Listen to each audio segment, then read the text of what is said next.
RSS కార్యక్రమాలను అడ్డుకోవాలి, RSS సంస్థలను నిషేధించాలనేటువంటి ప్రయత్నాలు దేశంలో చాలా తీవ్రంగా జరుగుతున్నాయి.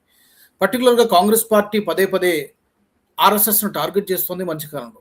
రీసెంట్గా ఆంధ్రప్రదేశ్లో విశాఖపట్నంలో ఉన్నటువంటి ఆంధ్ర యూనివర్సిటీలో ఆర్ఎస్ఎస్ శాఖ కార్యక్రమం జరుగుతోంది. ఎప్పటి నుంచో జరుగుతుంది, ఎన్నో సంవత్సరాలుగా జరుగుతున్నాయి. అక్కడ చాలా ప్రశాంతంగా సజావుగా జరుగుతున్నటువంటి ఆ కార్యక్రమాన్ని అడ్డుకోవడానికి కొంతమంది దుండగులు ప్రయత్నం చేశారు. అక్కడున్నటువంటి ఆర్ఎస్ఎస్ స్వయం సేవకులు చెబుతున్నది ఏంటంటే, ఎస్ఎఫ్ఐ నుంచి, స్టూడెంట్స్ ఫెడరేషన్ ఆఫ్ ఇండియా నుంచి, అలాగే ఏఎస్ఎఫ్ఐ నుంచి కూడా కొంతమంది వచ్చి ఈ కార్యక్రమాన్ని అడ్డుకోవడానికి ప్రయత్నం చేశారు. రెచ్చగొట్టేలాగా నినాదాలు చేశారు, మాపై భౌతికంగా కూడా దాడులు చేశారు.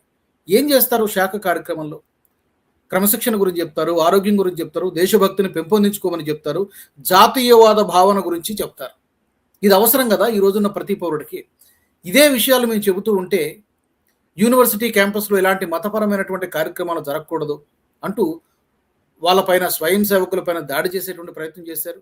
ఆ విజువల్స్ కూడా మీకు చూపిస్తాం, చూడండి.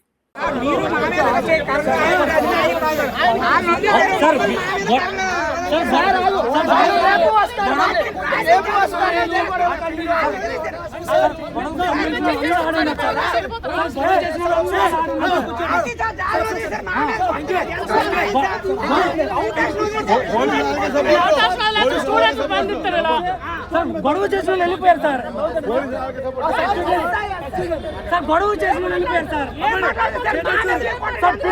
పిడుగుతులు కొట్టి గుర్తుగా వెళ్ళిపోయారు సార్. కాళ్ళతో తల్లిన వెళ్ళిపోయారు సార్. పిడుగుతులు కొద్దిగా వెళ్ళిపోయారు సార్. కాళ్ళతో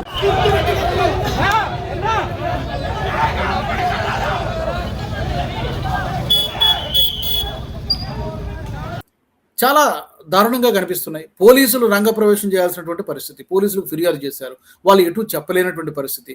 విద్యార్థి సంఘాలు కాబట్టి సెన్సిటివ్ ఇష్యూ అవుతుందని చెప్పి పోలీసులు కూడా పెద్దగా యాక్షన్ తీసుకోలేనటువంటి పరిస్థితి. అటు వైస్ ఛాన్సలర్ కంప్లైంట్ చేశారు, వైస్ ఛాన్సలర్ కూడా దీని మీద ఎలాంటి యాక్షన్ తీసుకోలేదని చెప్పి అక్కడ ఉన్నటువంటి ఏబీవీపీ విద్యార్థి సంఘాల నాయకులు చెప్తున్నారు. సో మొత్తం మీద ఆర్ఎస్ఎస్ను టార్గెట్ చేస్తూ ఈ మధ్యకాలంలో భౌతికంగా దాడులు చేస్తున్నారు, మాటల దాడి కూడా చేస్తున్నారు. ఈ సంస్థను నిషేధించాలి, సమాజాన్ని డివైడ్ చేస్తోంది, హిందూ మతాల మధ్య చిచ్చు పెడుతోందని చెప్పి రకరకాల నెగిటివ్ ఒక దుష్ప్రచారాన్ని మాత్రం చాలా జరుగుతోంది.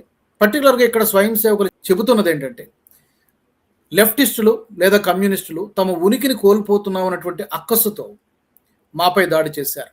తమను ఎవరూ పట్టించుకోవట్లేదు, తమ సిద్ధాంతాలకు విలువ లేదని చెప్పి ఈ రోజున ప్రజలకు అర్థమైపోయింది. కాబట్టే ఆర్ఎస్ఎస్ పైన దాడి చేస్తున్నారు, దీన్ని మేము తిప్పికొడతామని చెప్పి స్వయం సేవకులు చెబుతూ ఉన్నారు. మరి భారతదేశంలో హిందువులు మెజారిటీ గల దేశంలో హిందువులే మైనారిటీ లాగా బ్రతకాల్సి వస్తుందా అని క్వశ్చన్ చేస్తున్నారు.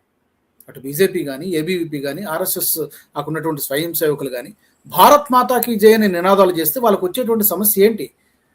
భారత్ అంటే ఏంటి? ఒక పార్టీ కాదు కదా, ఒక మతం కాదు కదా, దేశం తల్లితో సమానం. భారత్ మాతాకి జై అనే నినాదాలు చేయడం తప్పెలా అవుతుంది? ఎందుకు శాఖ కార్యక్రమాలను అడ్డుకుంటున్నారు? దురుద్దేశం కాదా? మనది హిందూ రాష్ట్రం కాదా? సరే, టెక్నికల్లీ కాకపోవచ్చు, హిందువులు మెజారిటీ గల దేశం కాదా? మరి ఇలాంటి దేశంలో ఇలాంటి శాఖ కార్యక్రమాలను ఎందుకు అడ్డుకుంటున్నారు? ఉద్దేశం ఏంటి? మరి ఈ సంఘటనకి, ఆంధ్ర యూనివర్సిటీలో జరిగినటువంటి ఈ సంఘటన పట్ల పూర్తి విశ్లేషణ కూడా మీకు అందించేటువంటి ప్రయత్నం చేస్తాం. వేరే అక్కడ ఏం జరిగింది తెలుసుకుంటున్న ప్రయత్నం కూడా చేస్తాం. ఈ సంఘటన పట్ల మీ అభిప్రాయాన్ని తప్పకుండా కామెంట్ సెక్షన్లో పెట్టండి. ఆర్ఎస్ఎస్ పై ఎందుకు దాడులు జరుగుతున్నాయి, ఎవరు చేస్తున్నారు, ఎవరు చేయిస్తున్నారు, దీని వెనక ఎవరున్నారు, కామెంట్స్లో పెట్టండి. ఈ వీడియో మీకు నచ్చినట్టయితే లైక్ చేయండి, 10 మందికి షేర్ చేయండి. అలాగే కామెంట్ల రూపంలో మీ అభిప్రాయాలను మాతో పంచుకోండి. Nationalist hub group of channels ను సబ్స్క్రైబ్ చేసుకుని తెలుగునాట జాతీయవాద జర్నలిజాన్ని ప్రోత్సహించండి. ఈ వీడియో కింద ఉన్న బెల్ ఐకాన్ పై క్లిక్ చేయడం మర్చిపోవద్దు.